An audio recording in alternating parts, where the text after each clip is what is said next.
Puss in Boots: The Last Wish was the 10th highest grossing film of 2022, currently boasting the highest acclamated Rotten Tomatoes score of the entire Shrek franchise, and I really have to emphasize how insane that is to be able to say about the 6th film in one of the most saturated cartoon IPs ever, and not even the first to technically be a spin-off about a secondary character. Imagine if we got a Waluigi movie in the year 2052 that had warmer critical reception than this year's Mario movie, and it made its budget 4 times over. That sounds absurd, but it kinda happened with Puss in Boots, largely because, from both a purely narrative and meta standpoint, it tells one of the most poignant stories recently observed in film. And we owe a lot of that to the building blocks that have made Puss in Boots such a memorable character over the years of the Shrek franchise's pedigree. The house style of Shrek is to blend the equally familiar tropes and characters of Hollywood blockbusters and fairy tales to beget unforgettable, reiterated creations, with Puss being perhaps the most direct and well-remembered example. The roguish and sly storybook character blended with the inspiration of the pulp action hero Zorro, and potentially the most famous actor to ever play him, Antonio Banderas, who would lead his voice directly to Puss in Boots from his first appearance to this day. Banderas as an actor has gravitas unmatched. From zanier roles to the deadly serious, he gives off the unmistakable energy of an unshakable juggernaut of willpower.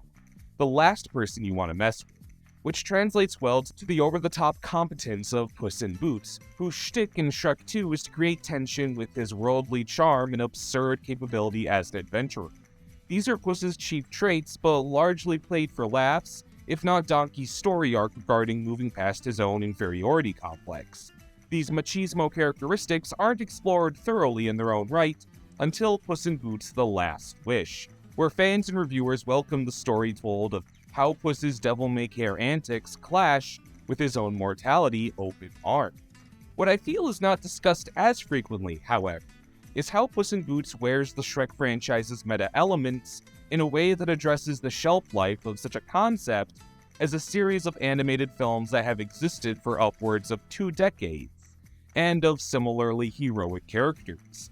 And I think that's no small part of what makes the film as a whole so stunning. The Last Wish isn't just about valuing life and the inevitability of death. One could read it as being about the affinity of a piece of art and beloved characters, and how precious that is. The Last Wish centers around Puss in Boots confronting his own mortality when it becomes apparent his undisciplined lifestyle will lead him to ruin. As we learn, Puss has died in reckless endeavors 8 times, leaving his 9th last life his only source of borrowed time. And when you acknowledge Puss in Boots as a vestige of action heroes, similar and adjacent to his own actor, and the Shrek franchise's disposition of directly lampooning pop culture, you have the image of a hero whose adventures have run their course, something that, in a meta sense, we're all well accustomed to. This applies to Puss both narratively as a person and literally as a character, one of countless adored good guys whose stories have been expanded and iterated in every medium for decades, never able to rest, throwing themselves into challenges that are only continually more laborious, if not ridiculous. But while the function of these characters is to clear every plateau and inspire audiences by rising above no matter the odds, it's Puss who endures the only true outcome, that being death. And he does so over and over. He doesn't miraculously become capable of the same adventures he always was at a geriatric age. He doesn't find his supposed rivals and enemies changing to adapt to modern times as his initial mentality becomes less and less germane. He doesn't get any of the extensions that allow Puss in Boots movies, books, and video games to be sold ad nauseum forever. He dies, as we all will, before we attain any of those former, more glorious parameters. Puss in Boots is the main character of the 6th Shrek film, and that sounds absurd, but the film acknowledges that Puss himself has met his natural conclusion long before now, and he's done so 8 times. And this movie is about Puss's fear of that notion, and how he allows himself grace most action heroes and, frankly, ourselves fail to, in order to break that cycle. Though it takes an exceptionally long time for Puss to come to those terms. In fact, the biggest obstacle Puss must conquer is his urge to avoid endings. People around Puss offer him different means of retirement and rest, but Puss resists because he holds himself to a standard of an eternal adventurer. Whether it's refuge with Mama Luna and her cat home, or less frivolously a life married to Kitty Softpaws, Puss actively refuses anything that could be read as a conclusion. Everyone jokes about the absurd circumstances that disrupt happy endings. Every time an action hero thinks they're out, they get roped back in, often reluctantly. But Puss does this to himself, out of desire to make his adventures go on forever. The very same desire that pays money for every hero's 15 billionth adventure, causing writers to force their iconic characters out of retirement, no matter how many times they meet an ostensible closure to their narrative. Now Puss pursues the biggest get-out-of-jail-free card of all, the Wishing Star, with which he intends to restore all 9 of his lives and effectively reboot his story for audiences to come. And I can think of a lot of characters who have come across such wishing stars, however theoretically, miraculously dodging death, lessons, and practical retirement, because those aren't factors that sell action figures. For the record, I'm no snob. I saw the 21st Dragon Ball movie in theaters and cheered as loud as anyone at Gohan's 6th or so super form transformation he used to save the day.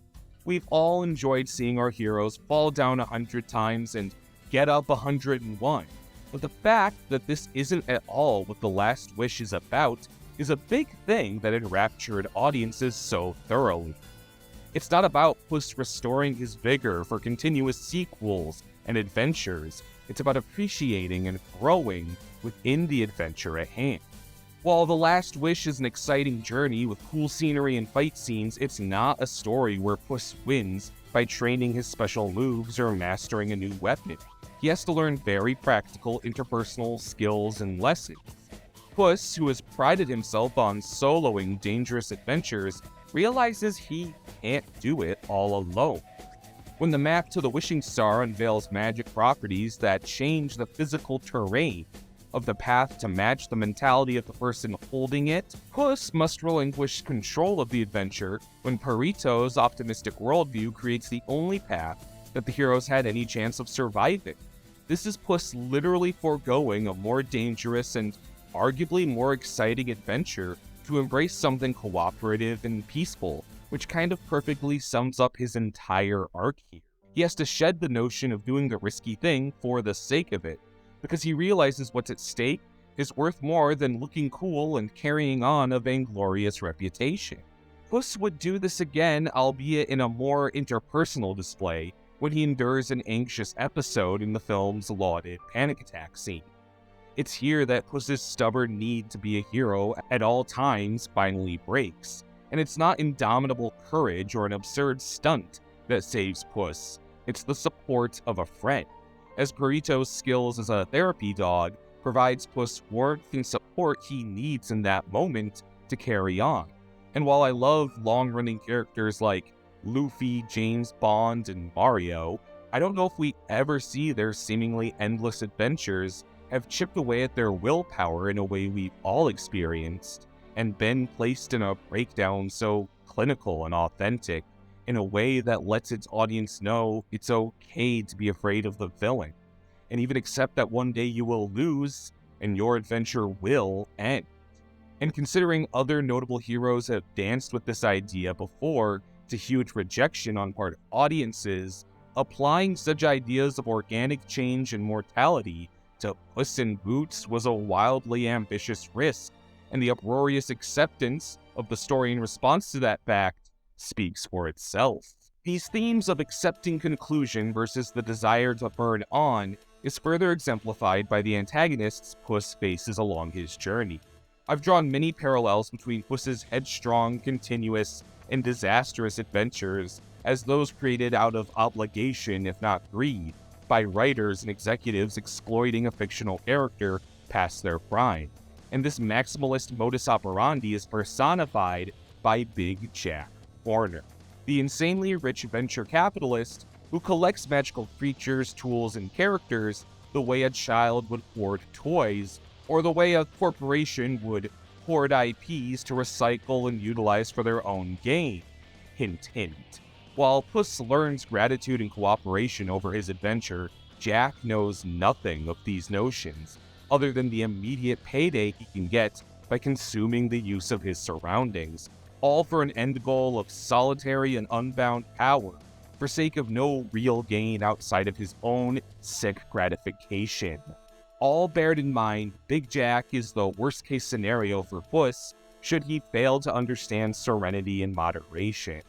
The earliest antagonists of the Shrek franchise have always dealt with ideas of monopoly and gatekeeping, especially surrounding characters that lean particularly creative, artistic, and romantic, to the point that Lord Farquaad was a lampoon of corporate Disney in Michael Eisner's likeness, making the heartless Jack Horner an evil that harkens back to this commentary that's only grown more relevant. Though Puss's problems don't end with Horner, the more thematically direct villain opposing him being the one that seeks us all sooner or later: death itself. The wolf harassing our hero is none other than the harbinger of everyone's end, here to escort Puss once and for all, going out of his way to do so, personally out of disgust for Puss's lack of regard for his previous lives, a reaction I imagine he would also apply to any number of gallant, unending hero characters. Most notably, Death reacts to the fragments of Puss's past lives with sadistic glee, as he breaks them to pieces, each of these illusionary fragments representing a destructive personality trait, the mistakes Puss made that lead to his stories and the lessons that killed him 8 times. Yet Puss seems to stubbornly fail to truly learn from. There are no stories without conflict or mistakes, or toxic traits. You could even read each Puss in Boots' identity in the Cave of Lost Souls as a reboot of the character, as if he's been iterated on by tired writers reinventing his flaws to create new stories. Because in order for a story to continue to have conflict, lessons either need to be unlearned by the main characters at hand, or brand new flaws have to be bolstered in their writing, leaving Puss to the folly of different outlandish scruples, all of which he must leave behind in order to stand alone as someone who values life over adventure, risk, and continuous endeavor. With his past mistakes, however nostalgic, shattered and behind him, Puss duels with death and doesn't stave him off until he accepts his mortality and fights not out of fear of death, but out of will to live. Not out of need to keep adventures coursing forward, but out of intent to make the adventure count, to protect his loved ones who have done so for him, and live a life of honor, not of excess frivolousness. And I think this is an exceptionally brave thing to acknowledge in a wide-release movie, considering how deeply we're trending elsewhere. In fact, the industry at wide seems more hell-bent than ever to stretch art into meaningless eternity, to the contrary of Puss's story of finality and gratitude for the present. We're seeing a massive shift in corporate art in favor of what can only go up and expand, no matter at the cost of quality or even humanity.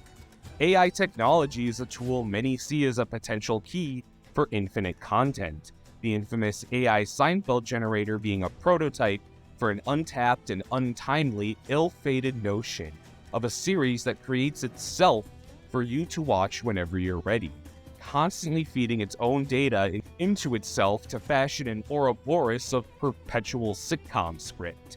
Though bugs in the system causing this AI to eventually spout hateful rhetoric, go figure, flush that dream for the time being, but the notion still lives elsewhere. Figures as influential as makers of one of the highest grossing films ever, the Russo brothers, flawed the notion of unlimited story combinations at the fingertips of a mere command whenever a consumer wants, predicting a future where a viewer can simply request a film with whatever premise and cast they desire and generate it on the spot. The rather sudden jump in generative AI has planted the seed of existential excess in the minds of the maximally minded. If the massive influx of reboots and revivals in the wake of the streaming era has been any indicator, it's only something that has festered what has already been a huge problem for art media at large. As if corporations in control of art believe they can exclusively harbor something so madly powerful to themselves with no regard to the humanity of their consumers, their art, or themselves.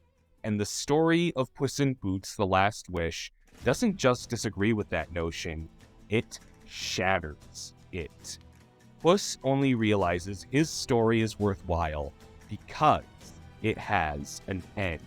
And as a result, he doesn't have the unlimited reboots and extra lives he was once entitled to. So he has to make every second count.